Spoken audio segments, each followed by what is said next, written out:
राधे राधे। कैसे हैं आप सब? आशा करती हूँ कि आप सब भी ठीक ठाक होंगे। आज है नवमी और आज पूजा का काफ़ी सारा काम करना है। तो सबसे पहले मैं घर की साफ़ सफाई कर रही हूँ और साफ़ सफाई करने के बाद नहा के तब फिर सारा काम पूजा का शुरू करूँगी। और टाइम अभी इस समय बज रहे हैं 7। उठ तो गई थी मैं 5:30 बजे ही, लेकिन मुझे आज जो वीडियो अपलोड करना है उसका मैं वॉइस ओवर कर रही थी, क्योंकि दिन में जो पंडाल वगैरह से काफ़ी आवाज़ें आती हैं पूजा की और गाने की, इसलिए मैं वॉइस ओवर रात में या दिन में नहीं कर पा रही थी। तो अभी सुबह मैंने पहले वॉइस ओवर किया और इसके बाद काम ख़त्म किया। काम ख़त्म करने के बाद अभी बस जस्ट नहा के सीधे किचन में आ गई हूँ और अब भोग प्रसाद बनाऊँगी।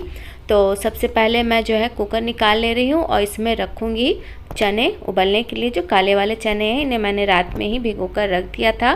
तो इन्हें अच्छी तरह से पहले धुल के चेक कर लूँगी कि इसमें कीड़े लगे ना हो चने में, और साथ ही कुछ कंकड़ वगैरह ना हो।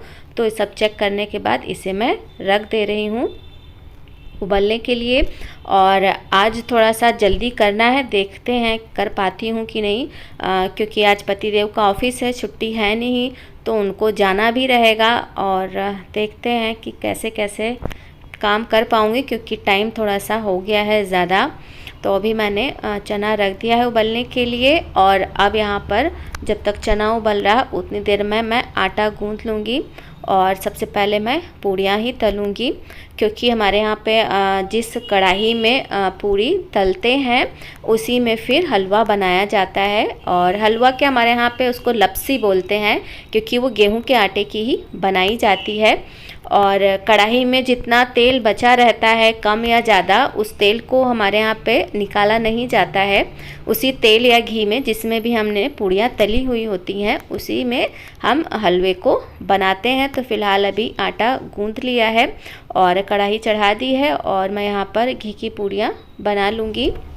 नवमी पूजन में मैं कन्या नहीं खिला पाती हूँ। वैसे तो बहुत सारे रीज़न्स हैं, लेकिन जो सबसे मेन रीज़न ये है कि जब हम अपार्टमेंट्स वगैरह में रहते हैं तो वहाँ पर ईज़िली जो है कन्या नहीं मिल पाती हैं।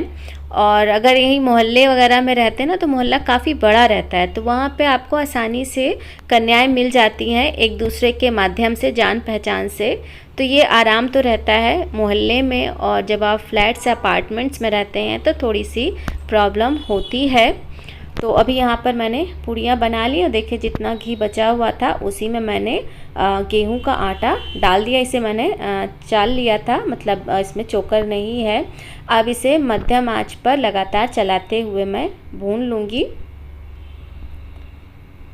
और भुनने के बाद अब देखिए इसका रंग बिल्कुल बदल गया है और बहुत ही अच्छी सौंधी सी खुशबू भी आ रही है। तो इसमें अगर थोड़ी बहुत गांठें हैं तो मैं इसे छनौटे से ही इसे दबाकर फोड़ दे रही हूँ। थोड़ी देर इसे भी मैंने गैस बंद करके रख दिया था ठंडा होने के लिए। थोड़ा सा जब ठंडा हो गया है तब इसमें मैंने चीनी डाली है, इसे मिला ले रही हूँ। और अब इसमें मैं पानी डालकर इसे भी मिला लूँगी।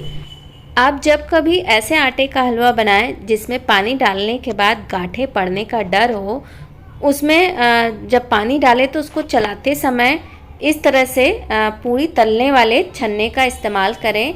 इससे आप देख सकते हैं कि इसमें जो गांठें हैं वो ऊपर आ जाती हैं और इसको अच्छी तरह से फिर हम दबा के फोड़ लेते हैं तो ये अच्छे से मिक्स हो जाता है। तो अभी फ़िलहाल ये पूरी तरह से मिक्स हो गया है। अभी मैंने दोबारा से गैस ऑन कर दी है और अब इसे तेज़ आंच पर लगातार चलाते हुए मैं गाढ़ा होने तक पका लूँगी। कुछ ही मिनटों में अब ये गाढ़ा हो गया है। अब मैंने गैस की आंच बंद कर दी है और हमारी लपसी तैयार है। इसे मैं दूसरे चूल्हे पर रख दूँगी। अब चने बनाने के लिए मैंने कढ़ाई में 1 चम्मच तेल डाल दिया है और साथ ही इसमें मैंने थोड़ा सा जीरा और हरी मिर्च डाल दी है तड़के के लिए। और जब तक तड़का सुनहरे रंग का हो रहा है उतनी देर में मैंने एक कटोरी में धनिया, हल्दी और गरम मसाला पाउडर निकाल लिया और उसमें पानी डालकर इसका मैंने घोल तैयार कर लिया है। और तड़का सुनहरे रंग का हो गया है। अब इसमें मैंने मसालों का घोल डाल दिया है। अब इसे लगातार चलाते हुए मध्यम आंच पर मसालों को तब तक भूनेंगे जब तक कि इनसे तेल ना अलग हो जाए। कुछ ही मिनटों में मसालों से तेल अलग हो गया है। अब इसमें उबले हुए चने और स्वादानुसार नमक डालकर इन्हें मैं मिला ले रही हूँ और साथ ही मध्यम आंच पर 1 से 1.5 मिनट तक इसे लगातार चलाते हुए भून लूँगी। और अब लास्ट में इसमें 1 चम्मच अमचूर पाउडर और अगर हरा धनिया हो तो वो भी इसमें डाल देंगे और मिलाकर गैस बंद कर देंगे। हमारे चने तैयार हैं। और अब मैं माता रानी के लिए एक थाली में भोग प्रसाद लगा ले रही हूँ। 9 जगह पे मैंने पूरियाँ रख ली हैं और उनमें जो लपसी बनी हुई है उसे भी रख दे रही हूँ और जो चने हैं उन्हें मैं अलग से कटोरी में रख दे रही हूँ कुछ इस तरह से। और अब मैं जा रही हूँ पहले पूजा करूँगी और इसके बाद फिर पूजा करने के बाद हवन की सारी तैयारी करूँगी। और पूजा करते समय मैं कोई क्लिप नहीं बना पाई क्योंकि मेरे दिमाग में था ही नहीं कि मुझे इसकी क्लिप भी बनानी है और बच्चे भी थोड़ा सा बिज़ी थे, वो नहा वगैरह रहे थे, तो इसके लिए मैं क्षमा चाहूँगी। तो अभी पूजा करने के बाद मैंने एक गहरे बर्तन में रात में मैंने जो तिल जौ और चावल धुले थे उन्हें निकाल लिया है, थोड़ी सी चीनी डाली है, 1 पैकेट हवन सामग्री डाल दी है और साथ में ही 2 चम्मच देसी घी और थोड़े से पंचमेवे डाले हैं। अब इन सबको डालकर मैं अच्छी तरह से मिला लूँगी। तो ये हमारा हवन जो है ये तैयार हो जाएगा। तो सब कुछ तैयारी करने के बाद यहाँ पर मैंने रख दिया है और हम सभी यहाँ पर बैठ गए हैं। तो थोड़ा सा हवन जो है इधर अपने पास मैंने निकाल कर रख लिया है, बाकी बच्चों को दे दिया है। अब जो ये हवन कुंड है इसमें आम की लकड़ी वगैरह लगा दे रहे हैं क्योंकि आम की लकड़ी में ही हवन किया जाता है। वैसे तो कोई भी पूजा पाठ हो उनमें अलग अलग विधि विधान और नियम होते हैं जो कि हम सभी को नहीं मालूम होते हैं और जो मालूम भी होते हैं उनमें से भी हम कुछ कर पाते हैं और कुछ का पालन नहीं कर पाते हैं।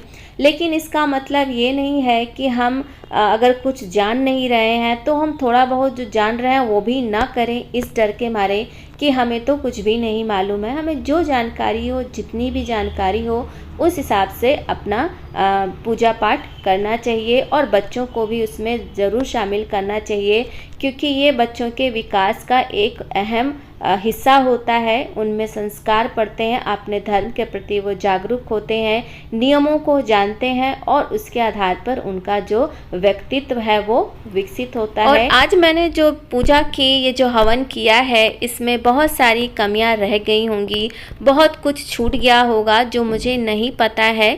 लेकिन पूजा पाठ अगर सच्चे मन से की जाती है, भावना से की जाती है तो ईश्वर उसे ज़रूर स्वीकार करते हैं। और अगर आपको भी कुछ कमियां दिख रही होंगी तो मुझे ज़रूर बताइएगा क्योंकि बहुत सारी चीज़ें हमें नहीं पता होती हैं और एक दूसरे के माध्यम से ही हम चीज़ों को जानते हैं और फिर उसको समझते हैं। और यहाँ हवन होने के बाद मैंने यहाँ पर भी पूजा वगैरह कर ली है और अब पूजा करने के बाद, हवन पूजा होने के बाद अब बारी है पूरा किचन समेटने की और साथ में ही इन लोगों को नाश्ता देने की क्योंकि इनको ऑफिस जाना है। तो इनको नाश्ता दे दिया है और साथ में ही इधर मैंने चाय भी चढ़ा दी है।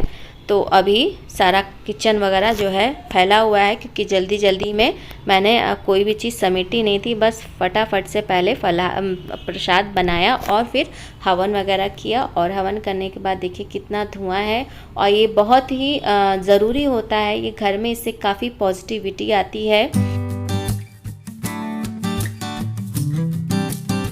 तो अभी सबको जो है नाश्ता दे दिया और चाय वगैरह मैंने भी पी ली है और इसके बाद फिर यहाँ पर जो नीचे जब हवन था उसे मैंने बालकनी में रख दिया और नीचे की जो फर्श वगैरह थी उसे अच्छी तरह से साफ़ कर दिया है मैंने। तो फाइनली मेरी आज की नौमी पूजा अच्छी तरह से संपन्न हो गई और पति देव भी 1 घंटे लेट से ऑफिस पहुँच गए हैं। और आज का ब्लॉग भी मैं यहीं पर एंड करूँगी। अगर अच्छा लगा हो तो लाइक, शेयर, कमेंट करिएगा और प्लीज़ चैनल को सब्सक्राइब करना बिल्कुल मत भूलिएगा। मिलते हैं अगले ब्लॉग में, तब तक के लिए जय श्री कृष्णा।